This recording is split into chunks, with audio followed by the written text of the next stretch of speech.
Alright, so hey guys, so in today's video I will be showing you guys some of my tarantulas and my other invertebrates. I'll also be feeding them if they will eat. Most of these are ones I haven't shown for a while, so I might as well show them. And plus I just got an order of crickets, so I've been feeding all of them, so I need to feed them anyways.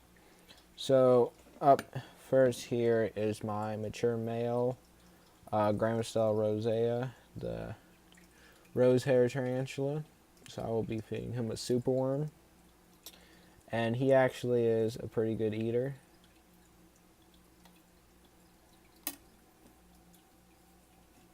If I can give it to him.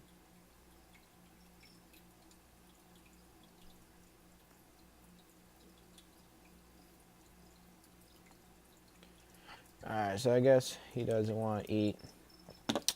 And one thing I do want to say with him is I definitely want to breed him. And I've found this one person. I contact this one person. They have mature female rose hair. And I'm planning on sending him to them. I originally wanted to do a breeding loan with them, but they said they don't like doing breeding loans just because they don't like taking care of someone else's tarantula in case they die during the breeding. So I'm okay with that. I will definitely trade them for some other stuff that the person has. But yeah, hopefully that will happen. Maybe a week or so I'll be sending him off and I'll do a video on that. But anyways, let's move on to the next animal. Alright, so hey guys, so the next animal here is my emperor scorpion.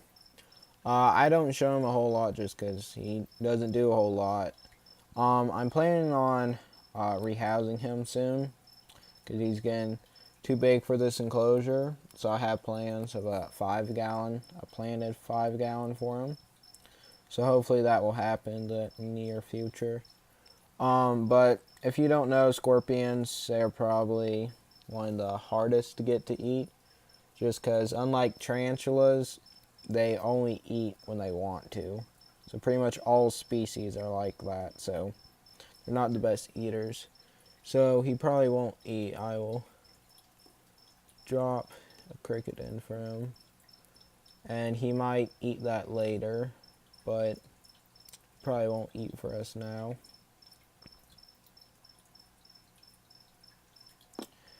Yeah, this is probably one of my favorite scorpions just because he's one that I actually do handle. He is nice enough to me handle, so I normally bring him to educational events because he's a good scorpion to show. And plus, the emperors are like the second largest. I know they're not the largest, so he can get some nice size too and be able to hold them. And he is a true emperor. He's not Asian forest. As you can tell, are their pincher size. Emperors are more kind of roundish off like that.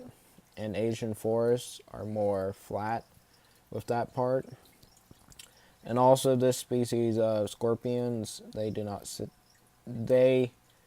will not sting most often they can.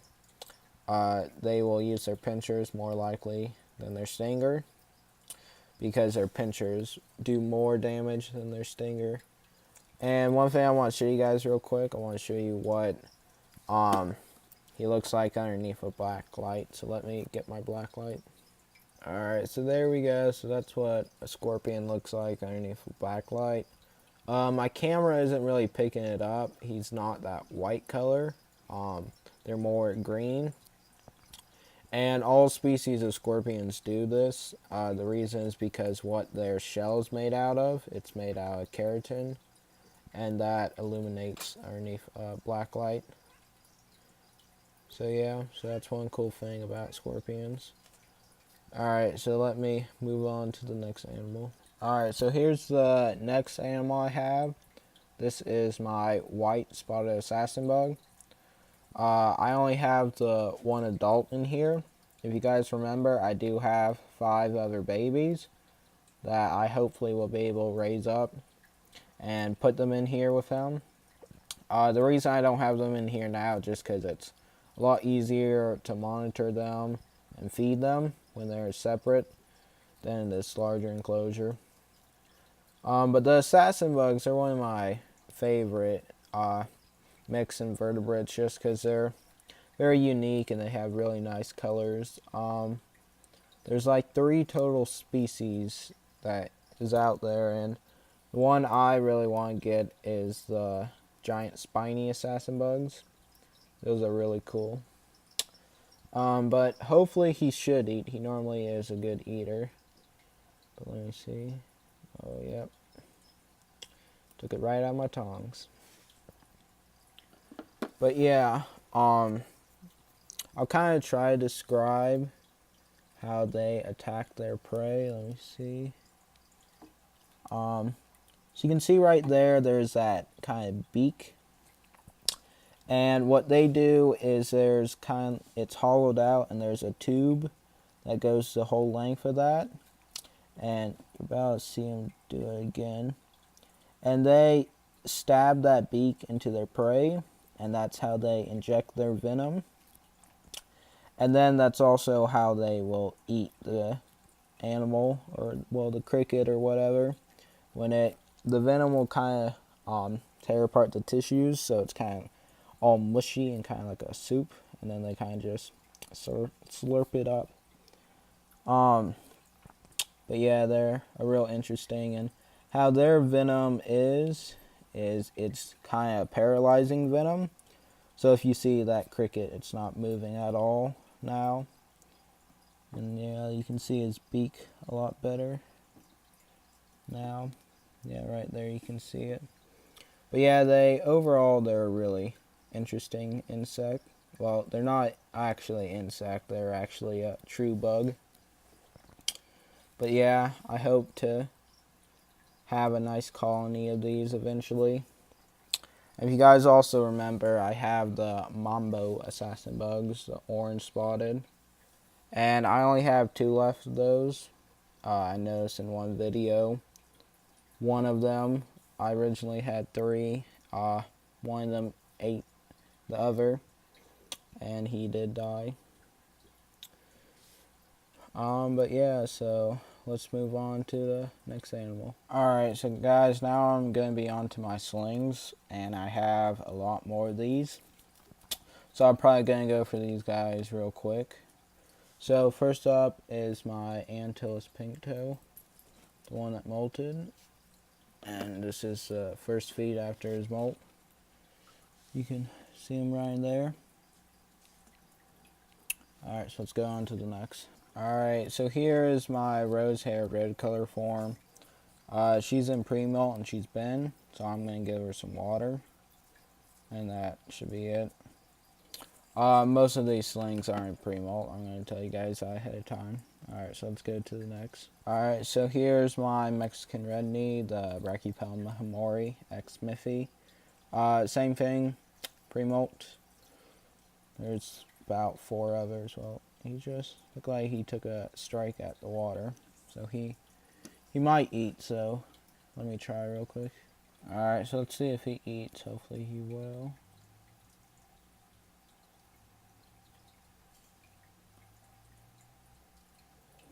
Alright, yeah, no, he's not going to be eating. I just saw him take a strike at the water, so I thought he might eat. Alright, let's go to the next. Alright, so here's my Phormictopus platyoma. Also in pre-molt, you can see the size of her abdomen. So I'm just going to also moisten down her substrate. I'm going to give her a little more, just hopefully to make her molt. Alright, let's go on to the next. Alright, so here's my green ball blue, my second one. If you guys remember, I have the larger one, and I rehoused it, so hopefully he will eat.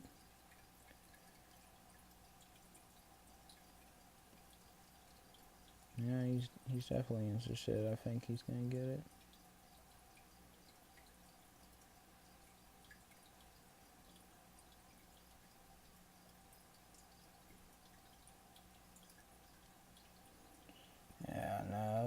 he's just striking at it. Alright, so I'll just... Alright, let's go to the next. Alright, this one here is my Lasiodora parahybana, or the sand pink bird eater. Hopefully she will eat. I thought she was in pre-molt forever, but last time I tried feeding her and she did. Let's see if she'll eat. Yep. So I'm surprised that she's not in pre-molt. But finally another sling that will actually eat. Alright, let's move on to the next. Alright, so here's my next tarantula. You can see his legs right there. This is, of course, my golden blue-legged baboon.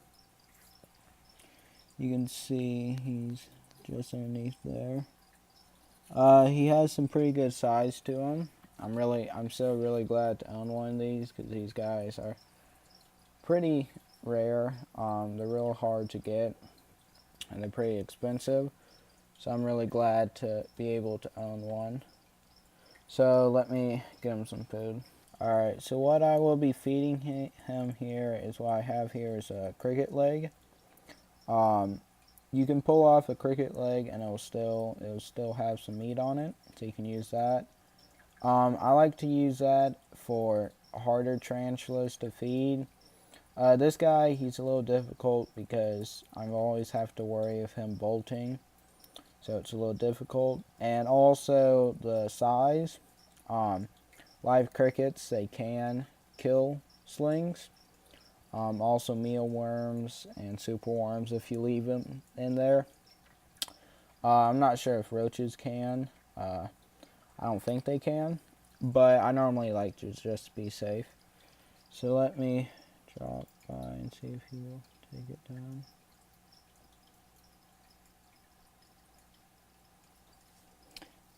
No, it doesn't look like he will. And right there you guys can see the speed of him. So what I'll do is just leave it right there and hopefully he'll come by and do it and jump on it later. So then I'm going to also spray down his cage, not as much since he's an old world. So let's move on to the next. Alright, so the next tarantulas I have here, this is my Imbalfori communal. They're still real young. You can see one right there. Yeah, they're all bolting everywhere. There's still a total of 6 in here. They're all doing fine. Some are getting some good size. They're still too small to rehouse yet, but hopefully they will grow faster. So also I feed these guys cricket legs just because some are real small and it's a lot easier than individual feeding them. So I just do this and it normally works out. And then also I will squirt down their cage a little bit. Again, not as much since they're old worlds. So let me move on to the next animal. Alright, so here's the final tarantula I'm going to show. This is, of course, the Pocopharium metallica, or the Goody Sapphire ornamental. These are probably one of the most beautiful tarantulas in the world.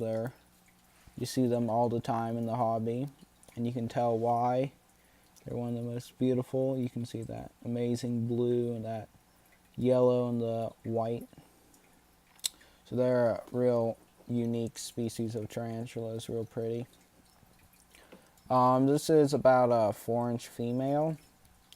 She is in pre-molt, so I'm not going to even offer her food.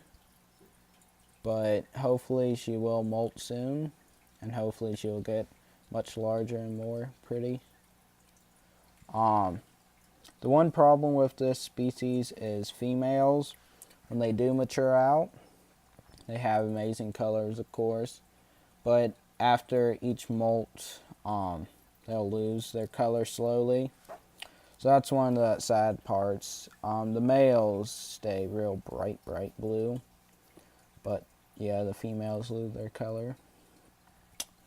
I haven't shown her a while just because, again, see, she hasn't been doing anything.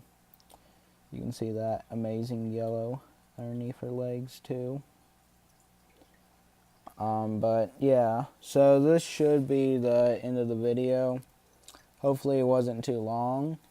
When I started going through, I realized just how long it was going to take. But anyways, if you guys did enjoy it, then please leave it a like and comment something. If you guys do want to see more, then please subscribe. I post every Monday, Wednesday, and Friday. One thing I want to add with the mature male rose hair, the person that I'm trading them with is Tanya from Fear Not Tarantulas. She's a really great seller. She has an online store. I'll leave the link in the description to her store. She has some really cool stuff. And I work with her personally. So when I had this mature rose hair, I didn't know anyone around here where they had a female that I could buy or I could send the male to. So I asked her, and she said she definitely could use some mature males. So I'm going to be trading with her, and then also I already have an order planned out from her. So that should hopefully both happen in 1 week. So if you want to see what I'm going to be getting, then stay tuned. But yeah, I'll see you guys next time.